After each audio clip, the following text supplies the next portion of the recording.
Okay. तो good morning मेरे प्यारे बच्चों। सभी कैसे हो बेटा?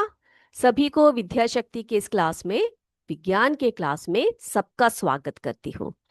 चलिए बच्चे, तो हम लोग क्या क्या पढ़ रहे थे वो हम जाएंगे। सबसे पहले हम जाएंगे किसकी तरफ? आज के सुविचार की तरफ। तो चले देखिए आज का सुविचार क्या है बेटा। तो आज का सुविचार है अच्छे व्यक्ति की तीन पहचान।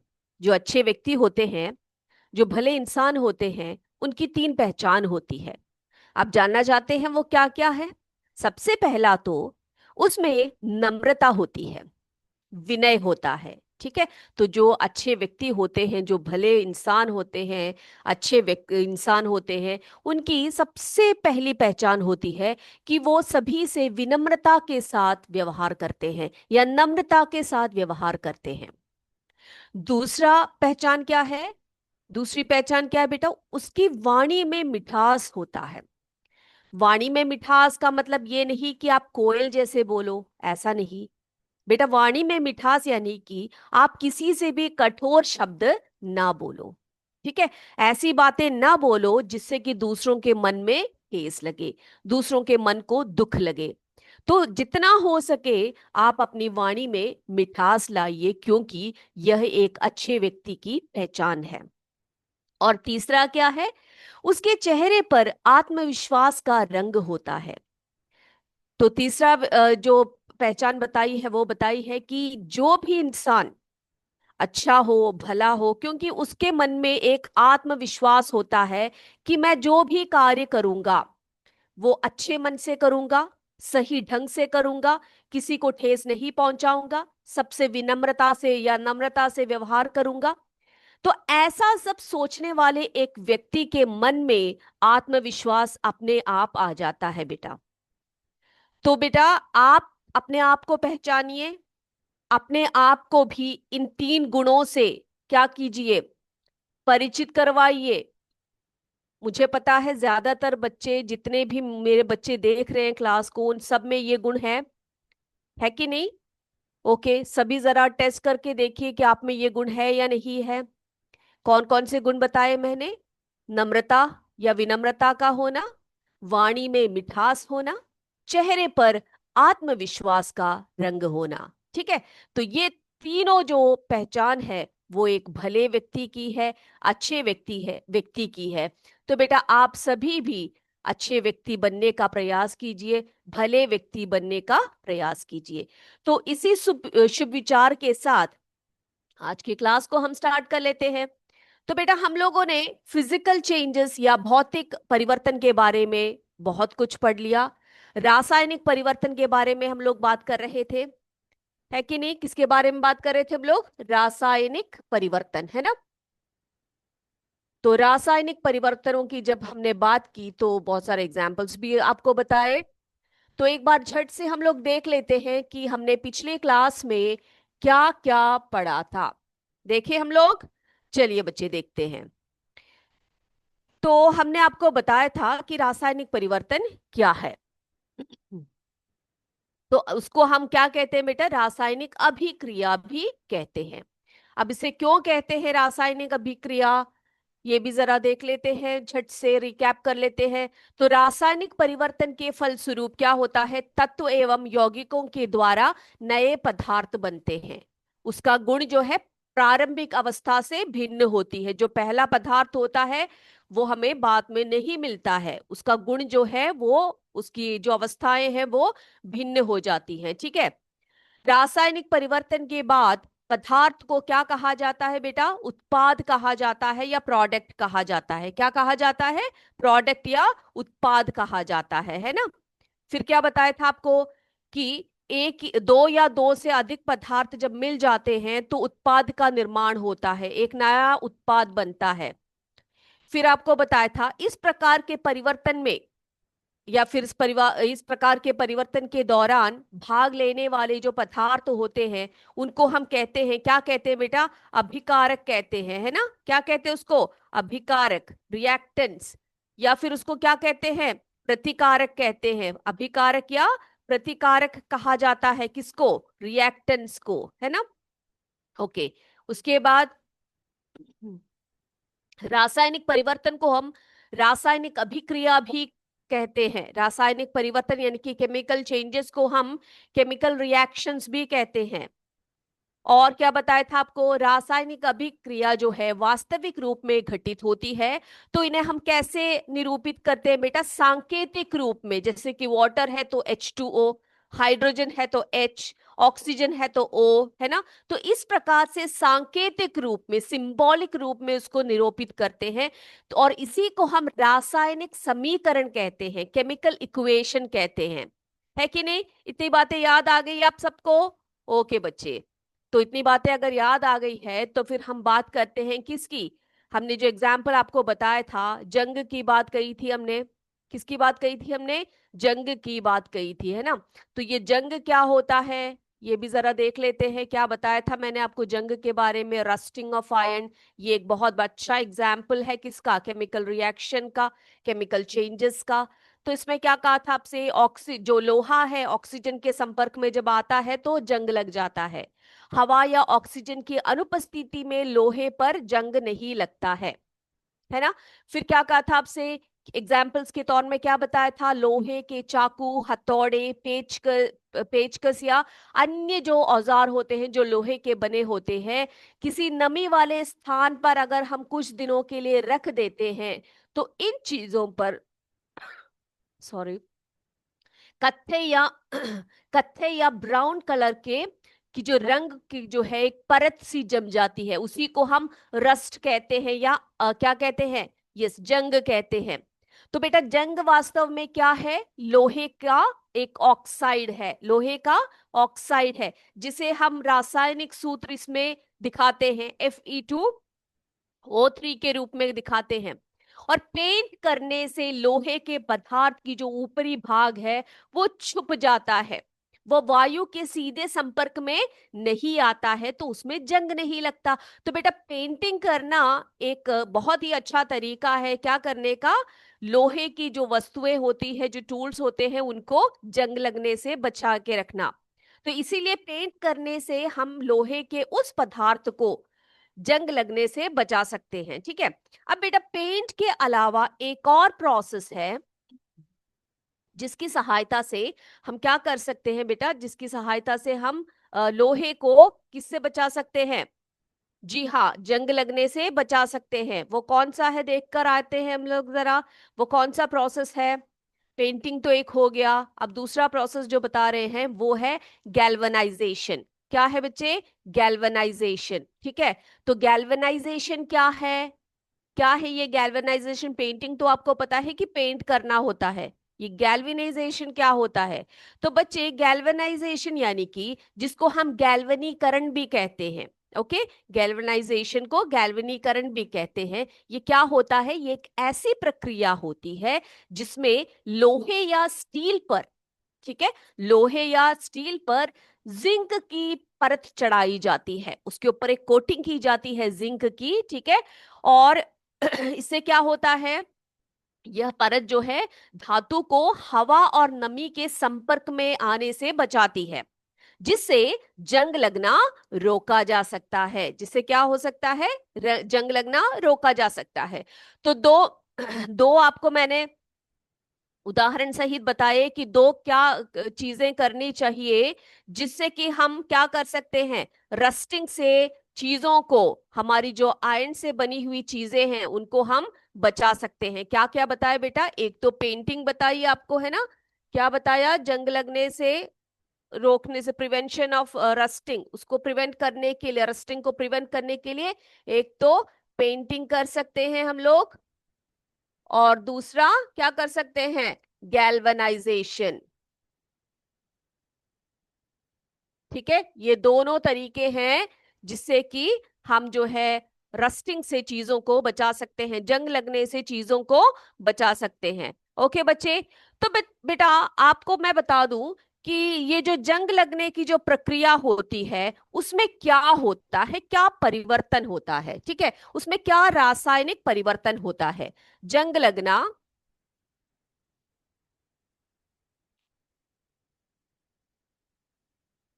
या जिसे हम कहते हैं रस्टिंग ऑफ आयरन,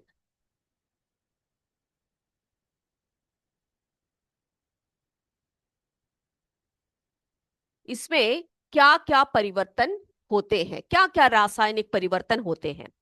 तो बेटा इसमें क्या होता है कि लोहा, एक मिनट, लोहा जिसे हम Fe से लिखते हैं, है ना, इसका प्रतीक जो है, सिंबल जो है Fe है। ये जब ऑक्सीजन के संपर्क में आता है, किसके संपर्क में, ऑक्सीजन के संपर्क में, ठीक है, ऑक्सीजन के संपर्क में जब ये आता है लोहा, और साथ साथ में वहां पर अगर जल या मॉइस्चर हो, ठीक है, जल या जलवाष्प हो, तो वाटर को हम H2O करके लिखेंगे, है ना। अब बेटा इसके फलस्वरूप लोहा ऑक्सीजन और जल के संपर्क में जब आता है तो क्या बनता है बेटा, ऐसा एक तीर का निशान जो होता है, इसका मतलब होता है बनना, ठीक है, फॉर्मेशन, इसका अर्थ होता है बनना, क्या बनता है। तो बेटा आप जब भी एक केमिकल इक्वेशन को लिखते हो, आप क्या करोगे, अभिकारकों को या प्रतिकारकों को एक साइड में लिखोगे, उसके बाद क्या प्रोडक्ट बनता है उससे पहले एक ऐसे तीर का निशान लगाओगे, उसके बाद आप लिखोगे कि क्या प्रोडक्ट उसकी फॉर्म फॉर्म हो रही है, ठीक है। तो इसके फलस्वरूप क्या होता है ना बच्चा, जंग होता है, रस्ट होता है। अब जंग क्या चीज है, FeO2H2O, है ना। तो इन सबके संपर्क में आने से क्या हो जाता है, यहां पर क्या बन जाता है, Fe2O3। ये क्या है, ये आयरन ऑक्साइड है, ठीक है, इसको हम लिखते हैं आयरन, हिंदी में आयरन ऑक्साइड, सॉरी हिंदी में इंग्लिश में लिख दिया, आयरन ऑक्साइड, ठीक है, iron oxide, oxide, iron oxide, ठीक है। तो आयरन ऑक्साइड का फॉर्मूला क्या है, Fe2O3। तो बेटा जंग लगने के लिए किस किस की आवश्यकता होती है, जंग लगने के लिए ऑक्सीजन और जल या जलवाष्प दोनों की उपस्थिति जो है अनिवार्य होती है। तो जंग क्या है, जंग जो है आयरन ऑक्साइड है, ठीक है, जिसको हम Fe2O3 से दर्शाते हैं। इज दिस क्लियर, ये क्लियर हो गया सभी बच्चों को। चलो, तो एक जो है रासायनिक अभिक्रिया यानी कि जंग लगना, ये हमारा क्लियर हो गया है। अब बेटा अब एक और एग्जाम्पल आपको बताते हैं जिसमें कि मैग्नीशियम का जलना। देखो 7वीं क्लास में आपने पढ़ा, इससे पहले जो क्लास में हमने एसिड बेसिस सब पढ़े थे, तो उसमें हमने देखा था कि जब मैग्नीशियम जलता है तो क्या बनता है, देखा था ना सबने। तो एक और बार जरा उसको जरा देख कर आते हैं, जब मैग्नीशियम जलता है तो वहां पर क्या प्रोसेस होती है। ओके बेटा, अब यहाँ पे आप देख सकते हैं क्या क्या वस्तुएं हैं हमारे पास, क्या क्या चीजें यहाँ पे रखी है। देखो बेटा हमारे पास है एक मैग्नीशियम का रिबन, ठीक है, उसके बाद हमारे पास लिटमस पेपर बड़े हैं, मॉइस्ट रेड लिटमस पेपर है, ड्राई रेड लिटमस है, ब्लू लिटमस है, और यहाँ पर एक बॉल रखा है, एक स्पैचुला रखा हुआ है, और एक बर्नर है यहाँ पर, देखा आपने। तो हमारे पास ये जो मैग्नीशियम रिबन है, ये जब जलेगा तो क्या होगा, जरा ध्यान से देखिएगा इसको, ठीक है, ओके। तो हम क्या करेंगे, सबसे पहले तो बर्नर को जलाएंगे, उसके बाद इस मैग्नीशियम रिबन को क्या करेंगे, यहां पे लेकर आएंगे।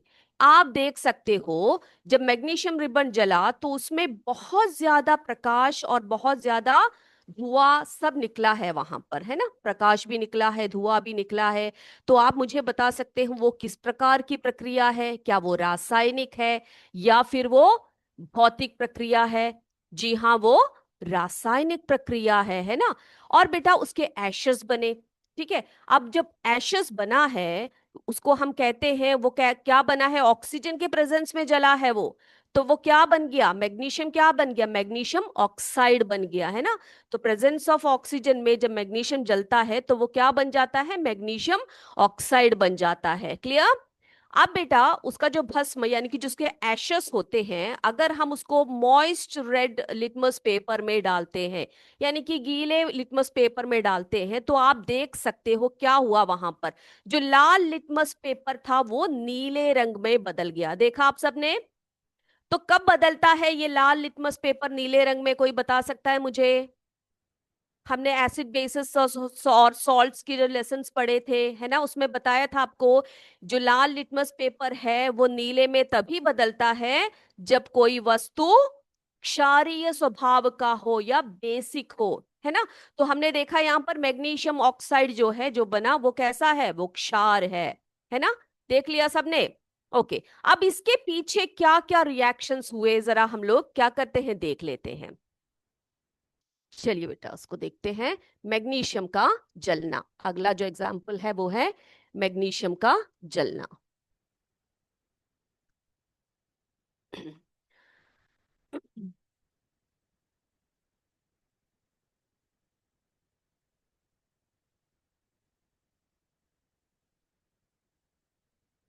मैग्नीशियम का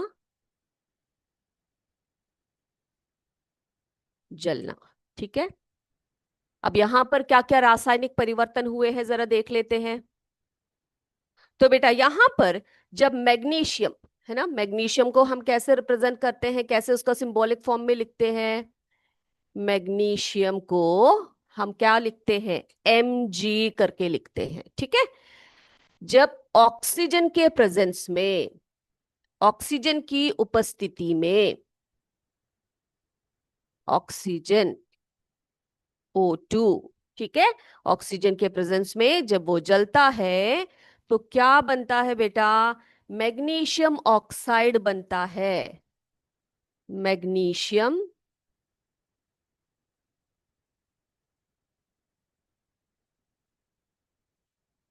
ऑक्साइड, ठीक है, मैग्नीशियम ऑक्साइड बनता है जिसको हम लिखते हैं MgO। क्या लिखते हैं बेटा उसको? मैग्नीशियम ऑक्साइड को MgO करके लिखते हैं। फिर हमने देखा कि जब वो मॉइस्ट हो जाता है तो वो क्या करता है, वो जो एशेस मिले हमें मैग्नीशियम ऑक्साइड का, तो वो क्या करता है? जी हाँ, वो लाल लिटमस पेपर को नीले रंग में बदल देता है। तो वहां पर कुछ और परिवर्तन भी हुआ है कि नहीं? हुआ है या नहीं हुआ है? जी हाँ। तो उसके जल के संपर्क में आने पर कुछ और बदल गया वो। जब ऑक्सीजन के संपर्क में आ गया तो मैग्नीशियम ऑक्साइड बन गया। लेकिन जब वो मॉइस्ट हुआ, यानी कि हमने जब मॉइस्ट लिटमस पेपर में उसको डाला, तो उसका जो स्वभाव है वो फिर से बदल गया, है कि नहीं? तो उसको हम कैसे लिखते हैं? वो वहां पर क्या रिएक्शन हुआ है बेटा, वहां पर क्या बना है, जरा देखें हम लोग। चलिए, तो जो मैग्नीशियम ऑक्साइड बना था हमारा, ये वाला, ठीक है, मैग्नीशियम ऑक्साइड को मैं यहाँ पे MgO लिखूं, आप समझ जाओगे ना। MgO, ये जो मैग्नीशियम ऑक्साइड बना है, ये मैग्नीशियम ऑक्साइड जब जल के संपर्क में आया, मैग्नीशियम ऑक्साइड जब जल के संपर्क में आया, जल यानी कि H2O, है ना, जल के संपर्क में जब ये आया तो क्या बना? एक नया प्रोडक्ट बन गया। अब यहां पर क्या बना? मैग्नीशियम हाइड्रोक्साइड बन गया। क्या बना बच्चे? मैग्नीशियम,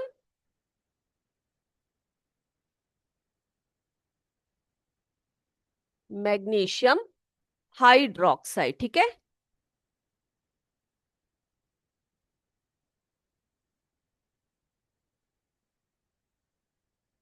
क्या बना? मैग्नीशियम हाइड्रोक्साइड बना। ओके। तो आपने देखा, पहले तो सबसे पहले जो क्रिया हमने की, जब सबसे पहला जो हमने एक्टिविटी किया उसमें देखा, मैग्नीशियम जब ऑक्सीजन के प्रेजेंस में जला तो क्या प्रोडक्ट बना? मैग्नीशियम ऑक्साइड बन गया, MgO। जब वो जल के संपर्क में आया तो क्या बना? मैग्नीशियम हाइड्रोक्साइड, ठीक है। अब मैग्नीशियम हाइड्रोक्साइड को हम कैसे लिखेंगे? Mg, इस तरह से MgOH2, ठीक है, इस तरह से हम उसको दर्शाएंगे। देखा आपने? MgOH2, ये रहा। ठीक है, यानी कि जल के साथ MgO जब H2O के साथ क्रिया किया उसने, तो क्या बन गया? मैग्नीशियम हाइड्रोक्साइड बन गया। ठीक है। अब ये जो मैग्नीशियम हाइड्रोक्साइड है ये एक नया पदार्थ है। यहां पर एक पदार्थ बना था जो रासायनिक परिवर्तन से हुआ, उसके बाद फिर से रासायनिक परिवर्तन हुआ जिससे कि मैग्नीशियम हाइड्रोक्साइड बना। Is this clear? तो बेटा दो आज हमने रासायनिक अभिक्रियाओं के बारे में आपको बताया। एक तो जंग लगने में क्या होता है, और दूसरा आपको बताया मैग्नीशियम के जलने पर क्या क्या रासायनिक परिवर्तन होते हैं। ठीक है, चलिए अब हमारा समय है किसका? जी हाँ, MCQ की तरफ चलते हैं हम लोग। 10 प्रश्न आपके लिए लेकर आए हैं, वो प्रश्न देख लेते हैं। आप आंसर्स अपने नोटबुक में लिखिए और अंत में ये देखिए कि आपने जो आंसर्स किए हैं वो सही है या गलत है। ओके, स्टार्ट करें हम लोग। चलिए बेटा, सबसे पहला क्वेश्चन है, क्रिस्टलीकरण डैश का उदाहरण है। क्रिस्टलीकरण डैश का उदाहरण है। रासायनिक अभिक्रिया, भौतिक अभिक्रिया, रासायनिक परिवर्तन या जैविक अभिक्रिया। क्रिस्टलीकरण, क्रिस्टलाइजेशन जो है किसका एक एग्जाम्पल है? रासायनिक अभिक्रिया का, भौतिक परिवर्तन का, रासायनिक परिवर्तन का या जैविक अभिक्रिया का। चलिए आगे चलते हैं दूसरे प्रश्न पर। भौतिक परिवर्तन में क्या क्या बदलते हैं? भौतिक परिवर्तन में क्या क्या बदलते हैं? आकार, आमाप, रंग व अवस्था, उपरोक्त सभी। भौतिक परिवर्तन में क्या क्या बदलते हैं, यह है हमारा दूसरा प्रश्न। लिख लिया सबने? ओके, आगे चले हम लोग। आगे देखते हैं, निम्न में से कौन सा रासायनिक परिवर्तन है, पूछा गया है। निम्न में से कौन सा रासायनिक परिवर्तन है? देखो एग्जाम्पल्स क्या क्या दिए हैं। लोहे को जंग लगना, भोजन को पकाना, A और B दोनों, कोई नहीं, यानी कि उपरोक्त जो है कोई भी नहीं। ठीक है, अब अगला देखिए, हम लोग अगले प्रश्न पर जाएं। अगला प्रश्न है हमारा, निम्न में से कौन सा रासायनिक परिवर्तन नहीं है? ध्यान से क्वेश्चन को पढ़िए बच्चे। निम्न में से कौन सा रासायनिक परिवर्तन नहीं है? दूध से दही बनना, कागज का गीला होना, कागज का जलना, कागज का गलना, सड़ना। ठीक है, देख लिया क्वेश्चन को? आगे चले। चलिए,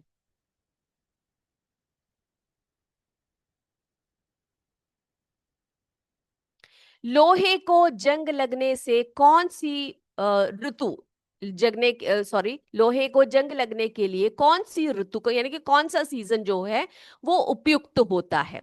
वर्षा ऋतु, शरत ऋतु, बसंत ऋतु या गर्म ऋतु। ठीक है, तो लोहे को जंग लगने के लिए क्या क्या वस्तुएं चाहिए, क्या क्या चाहिए आपको पता है, तो वो कौन से ऋतु में जो है लोहे में सबसे ज्यादा जंग लगता है? बताइए बेटा। यस।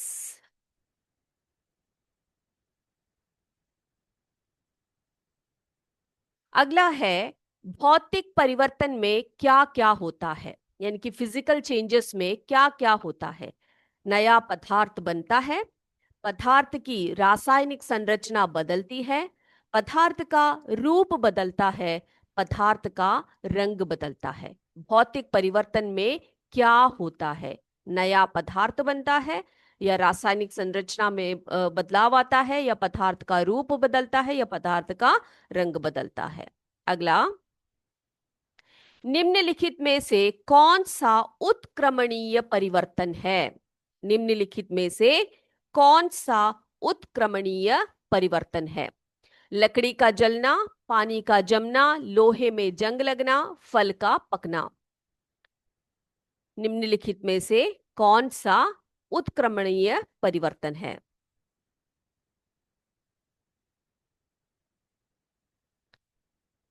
अगला है, देखिए क्वेश्चन, निम्नलिखित में से कौन सा रासायनिक परिवर्तन है? निम्नलिखित में से कौन सा रासायनिक परिवर्तन है?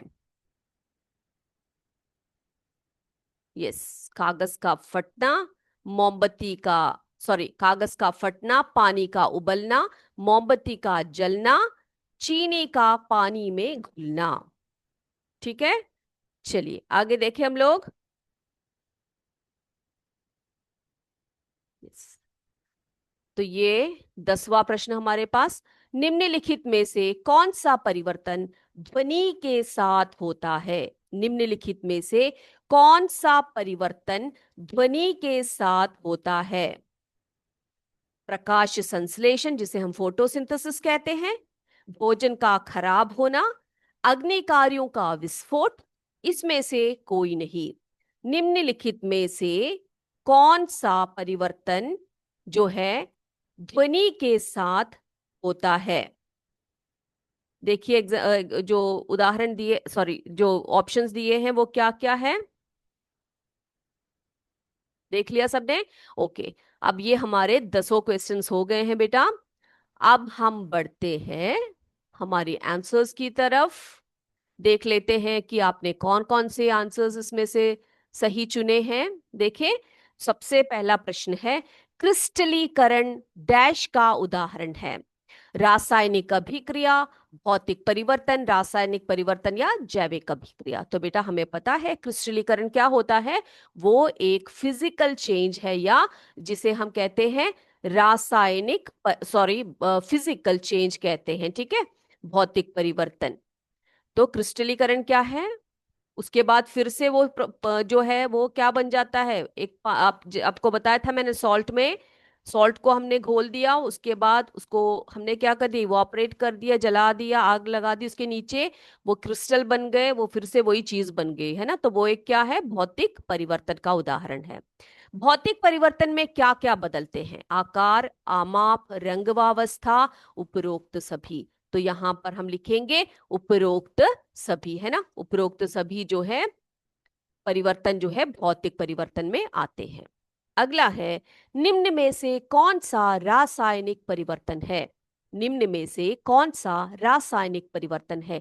लोहे में जंग लगना, भोजन को पकाना, ए और बी दोनों कोई नहीं। ठीक है, तो आपको पता है लोहे में जंग लगना भी है, भोजन को पकाना भी है, क्योंकि पकाते टाइम उसका उसमें क्या आ जाता है, उसमें केमिकल चेंजेस आ जाते हैं। तो ये दोनों जो है क्या है, रासायनिक परिवर्तन है। तो हम लिखेंगे ए और बी दोनों। अब चौथा प्रश्न देखिए, निम्न में से कौन सा रासायनिक परिवर्तन नहीं है, पूछा है हमसे। दूध से दही बनना रासायनिक परिवर्तन है, कागज का गीला होना रासायनिक परिवर्तन नहीं है, कागज का जलना क्या है, रासायनिक परिवर्तन है, कागज का गलना सड़ना क्या है, रासायनिक परिवर्तन है। तो यहां पर रासायनिक परिवर्तन नहीं है, वो क्या है, कागज का गीला होना। अगला है, लोहे में, सॉरी, लोहे को जंग लगने के लिए कौन सी ऋतु उपयुक्त होती है बेटा? उसमें ऑक्सीजन की आवश्यकता होती है, वाटर की, है ना। तो वर्षा ऋतु में सबसे ज्यादा पानी आता है, तो वहां पर हम बोल सकते हैं कि वर्षा ऋतु। अगला छठवा देखिए, समुद्री जल से साधारण नमक, कॉमन सॉल्ट, किस विधि द्वारा प्राप्त किया जाता है? कौन सी विधि द्वारा होता है बेटा? वाष्पन द्वारा होता है ना। यस। अगला 7वां प्रश्न देखिए, भौतिक परिवर्तन में क्या होता है? भौतिक परिवर्तन में क्या होता है? नया पदार्थ बनता है, नहीं बनता है, पदार्थ की रासायनिक संरचना नहीं बदलती है, पदार्थ का रूप बदलना या पदार्थ का रंग बदलना। तो भौतिक परिवर्तन में क्या होता है बेटा? पदार्थ का, सबसे एप्ट आंसर जो है, पदार्थ का रूप बदलना। कई कई चीजों में रंग भी बदलता है, लेकिन इसमें दिया गए जो ऑप्शंस है उसमें सबसे अच्छा आंसर जो है वो है पदार्थ का रूप बदलता है। अगला है, निम्नलिखित में से कौन सा उत्क्रमणीय परिवर्तन है? उत्क्रमणीय परिवर्तन, पानी का जमना, वो फिर से पानी बन जाता है ना। अगला है 9वां, निम्नलिखित में से कौन सा रासायनिक परिवर्तन का उदाहरण है? यहां पर रासायनिक परिवर्तन का उदाहरण पूछा है हमसे। कागज का फटना भौतिक परिवर्तन है, पानी का उबलना भौतिक परिवर्तन है, चीनी का पानी में घुलना भी भौतिक परिवर्तन है, यहां पर मोमबत्ती का जलना जो है वो रासायनिक परिवर्तन है। अगला 10वें पर चलते हैं। निम्नलिखित में से कौन सा परिवर्तन ध्वनि के साथ होता है बेटा? प्रकाश संश्लेषण में कोई ध्वनि नहीं होती। भोजन जब खराब होता है उसमें भी कोई ध्वनि नहीं आती है। अग्नि कार्यों का विस्फोट, उसमें क्या होता है? उसमें ध्वनि के साथ जो है परिवर्तन आता है। Is this clear? तो सभी बच्चों ने आई होप आंसर्स जो है बहुत ही अच्छी तरीके से दिए होंगे बेटा। सबने आंसर्स कर लिए ना? ओके, चेक भी कर लिया सबने। तो क्या करेंगे आज? आज के लिए बस इतना ही। अगले क्लास में आपसे फिर मिलेंगे और भी बातें करेंगे हम। तब तक आज की क्लास को यहीं पर वाइंड अप करते हैं। जय विद्या शक्ति, जय हिंद, जय भारत। धन्यवाद।